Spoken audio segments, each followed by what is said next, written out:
Praise the lord. హల్లెలూయా. ప్రభువైన యేసుక్రీస్తు నామంలో మా క్రీస్తు కిరణాలు మినిస్ట్రీస్ తరపున మీ అందరికీ నా హృదయపూర్వకమైన వందనాలు. ఈరోజు దేవాది దేవుడు మనకి ఒక ధైర్యాన్ని గురించిన ఒక మాట మనకి సెలవిస్తున్నారు. మనల్ని ధైర్యపరిచే దేవుడు ఆయన అంటున్నారు ఏమనంటే, ఈరోజు తన పరిశుద్ధ గ్రంథంలో నుండి ద్వితీయోపదేశకాండం 1వ అధ్యాయం 21వ వచనం ద్వారా ఇలా మాట్లాడుతూ ఉన్నారు. ఇదిగో నీ దేవుడైన యెహోవా ఈ దేశమును నీకు అప్పగించెను.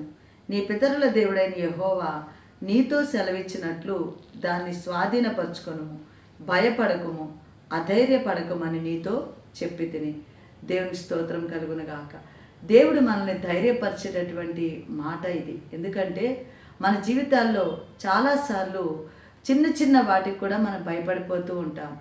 అలాగే ముందున్న భవిష్యత్తు ఏమైపోద్దో, ఎలా ఉంటుందో ఏంటో అని భయము, ఆందోళన, కలవరము, చింతలతో మనం దిగులు పడుతూ ఉంటాం.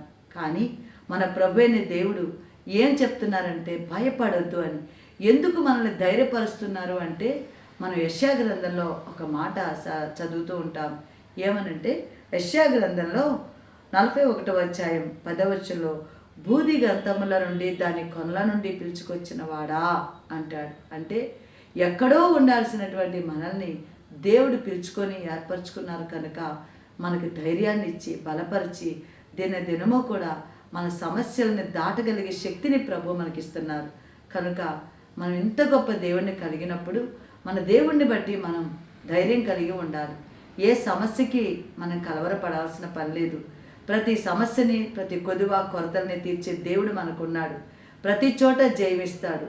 ముందున్న భవిష్యత్ కాలం అంతా మీకు ఏది కావాలో అది అనుగ్రహించు దేవుడు మనకున్నాడు. కనుక మన దేవుణ్ణి బట్టి మన ధైర్యం తెచ్చుకొని రోజు రోజు కూడా ఎక్కడా కూడా కృంగిపోక, బలహీనపడక, నీ సమస్యల్లో నీకు ధైర్యం ఇచ్చి, నీకు చెయ్యందించి పైకి లేపే దేవుడు నీకున్నాడని విశ్వాసంతో ఆయన సన్నిధిలో మనం ప్రార్థన చేసుకుందాం. దేవుడి కొద్ది మాటను దీవించును గాక. ఆమెను ప్రార్థన చేసుకుందాం. మహాపరిశుద్ధుడా, ప్రేమ కలిగిన మా ప్రియ పరలోకమందున్న తండ్రి, నీ పరిశుద్ధ నామానికి వందనాలు, కృతజ్ఞతాస్తుతులు, స్తోత్రములు దేవా. ఈ సమయమందు మాకు ఇచ్చినటువంటి యొక్క వాక్య సందేశాన్ని బట్టి స్తుతిస్తున్నాం. అవును ప్రభ, మా జీవితాల్లో ఉన్న కలవరాలకి, శ్రమలకి, శోధనలకి నాయన, మా జీవితాల్లో ఉన్నటువంటి కొదువలు కొరతలకి మేము అనేక సార్లు భయపడుతున్న తండ్రి అయ్యా, కృంగిపోతున్న సమయంలో మీ వాక్యమే మమ్మల్ని ధైర్యపరుస్తుంది నాయన. మీ మాటే మాకు ధైర్యాన్ని ఇస్తుంది తండ్రి. ఈ దినాన్ని మమ్మల్ని అధైర్యపడద్దు అంటున్నావు.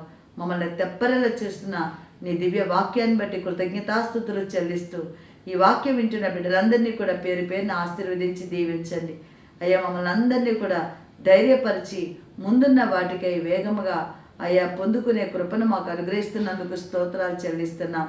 బలమైన ప్రార్థన శక్తితో మమ్మల్ని నింపమని, మమ్మల్ని అందరినీ మీకు సమర్పించుకుంటూ ఈ దినదీవెనలతో మమ్మల్ని ఆశీర్వదించమని, మా దేశ ప్రజలందరికీ గొప్ప రక్షణ దయచేయమని, యేసు రక్తం మా దేశం మీద ప్రోక్షించమని యేసు నామంలో ప్రార్థిస్తున్నాం తండ్రి.